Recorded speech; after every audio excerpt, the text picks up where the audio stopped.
¿Qué onda, amigos de YouTube? El día de hoy nos encontramos en la EGS 2022, donde presentarán los avances de tus videojuegos favoritos, así que acompáñanos a ver.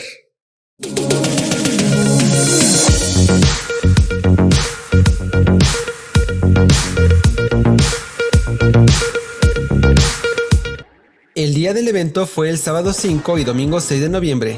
El costo por boleto rondaba entre los 300 y 1,200 pesos mexicanos y el lugar del evento se realizó en el World Trade Center Ciudad de México.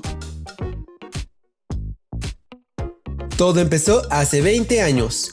Eran finales de 2001 cuando un grupo de gamers y emprendedores pensamos que sería una buena idea hacer un gran evento de videojuegos, tan grande como nunca había sucedido en México y América Latina. Así nació más por pasión que por razón el EGS. Como dato curioso, nuestro logo al principio solo tenía la EG.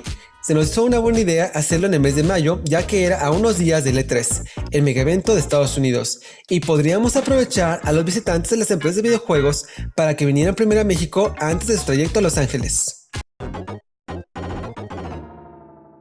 El EGS está de regreso. Tras 5 años sin presentarse de manera presencial y con un ligero cambio de nombre, pues anteriormente era llamado Electronic Game Show.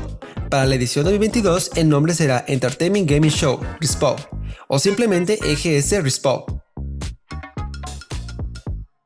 La reaparición del EGS. Antes que nada, un poco de contexto e historia. El EGS ocurrió en México por primera vez durante mayo del 2002, siendo un evento sin precedentes en nuestro país. Nunca antes se había realizado algo de la escala de aquel primer EGS, en donde incluso Xbox, recién nacida, prelanzó su primer consola en México durante aquel iniciante EGS. Ahora, a 20 años de su nacimiento, el EGS vuelve en su versión RESPAW y promete regresar con un montón de novedades, principalmente enfocadas en VR y desarrollo indie. Los juegos independientes son un pilar fundamental del medio y han liberado joyas como Hollow Knight o incluso Hades. En nuestro país tenemos bastantes entregas de este ramo como Mulaka, Battle Box, Neon City Riders, Lonesome Village o Night Years of Shadows. Algunos de los expositores que pudimos ver eran John Romero, diseñador de juegos como Doom y fundador de ID Software, también Tony Harman, antiguo director de desarrollo y adquisición en Nintendo América, así como Ronald Menciari, creador de juegos como Trek to Yomi o The Eternal Castle Remastered. Sin mencionar algunos otros como es Josh Monsoni, Luis Núñez, Toño Rodríguez y Pepe Sierra. También pudimos demostrar nuestras habilidades en diferentes torneos como Halo Infinite, Smash Bros Ultimate, Dragon Ball Z Fighters, Fortnite y muchos otros. Cabe mencionar que también hubo concurso de cosplay.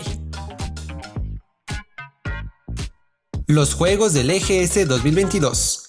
Una parte importante del evento fue la posibilidad de probar diferentes juegos y aquí tendremos la división entre la realidad virtual y las propuestas independientes.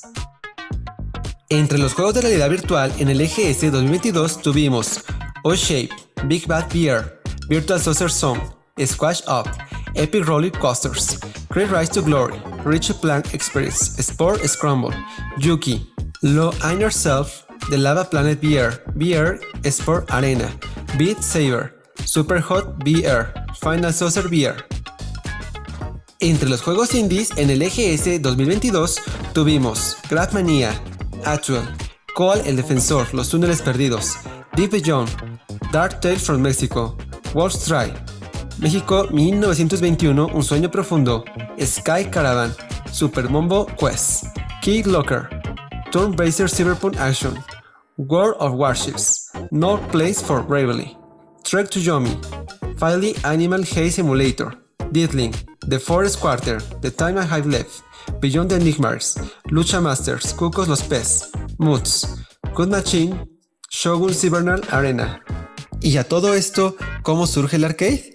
Bueno, pues entre 1980 y 1989 fue la década de los 8 bits, pues en los años 80 comenzaron con un fuerte crecimiento en el sector del videojuego, alentado por la popularidad de los salones de máquinas recreativas y de las primeras videoconsolas aparecidas durante la década de los 70.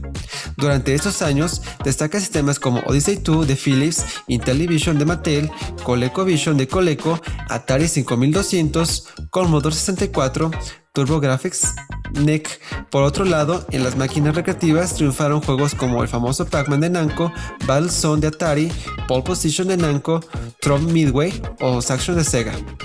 El negocio asociado a esta nueva industria alcanzó grandes cosas en los primeros años de los 80s, pero sin embargo, en 1983 comenzó la llamada crisis del videojuego, afectando principalmente a Estados Unidos y Canadá y que no llegaría a su fin hasta el 85. Japón apostó por el mundo de las consolas, con el éxito de la Famicom, llamada en Occidente como Nintendo Entertainment System, lanzada por Nintendo en 1983.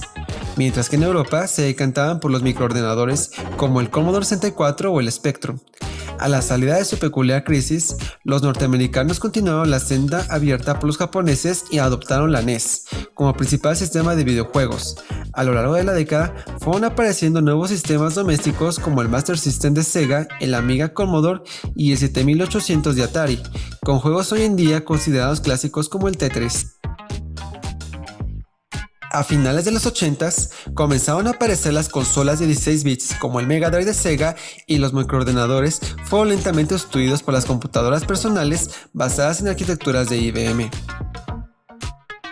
En 1985 apareció Super Mario Bros., que puso un punto de inflexión en el desarrollo de los juegos electrónicos, ya que la mayoría de los juegos anteriores solo contenían unas pocas pantallas que se repetían en un bucle, y el objetivo simplemente era hacer una alta puntuación.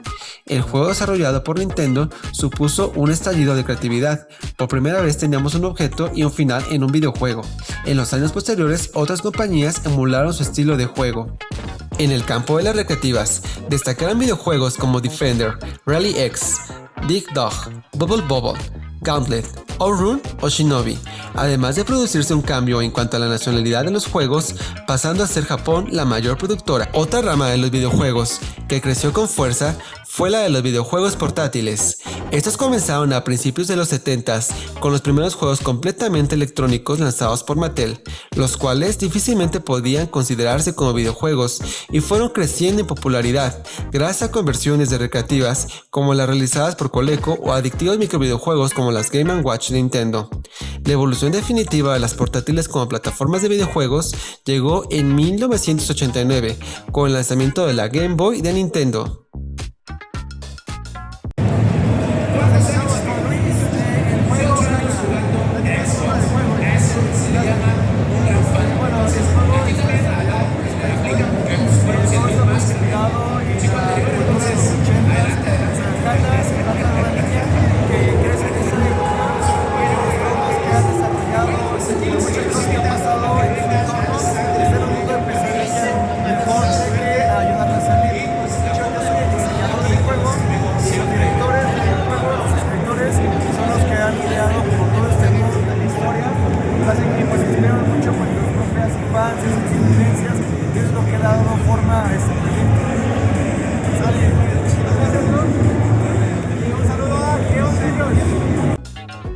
La revolución de las 3D se dio entre 1990 y 1999. A principios de los años 90, las videoconsolas dieron un importante salto técnico gracias a la competición de la llamada generación de 16 bits, compuesta por el Mega Drive, la Super Nintendo Entertainment, la PC Engine de NEC, conocida como TurboGrafx en Occidente, y la CPS Charger de Capcom. Junto a ellas, también apareció la Neo Geo SNK, una consola que igualaba las prestaciones técnicas de un arcade, pero demasiado cara para llegar de forma masiva a los hogares. Esta generación supuso un importante aumento en la cantidad de jugadores y la introducción de tecnologías como el CD-ROM, una importante evolución dentro de los diferentes géneros de videojuegos, principalmente gracias a las nuevas capacidades técnicas. Rápidamente, los videojuegos en 3D fueron ocupando un importante lugar en el mercado, principalmente gracias a la llamada generación de 32 bits en las videoconsolas, Sony PlayStation y Sega Saturn principalmente en Japón, y la generación de 64 bits en las videoconsolas, Nintendo 64 y Atari Jaguar. En cuanto a los ordenadores, se crearon las aceleradoras 3D. Así que si amas los juegos como Mario Bros, Pac-Man, Zelda, entre muchos otros, te esperamos el próximo EGS 2023. Hasta la próxima.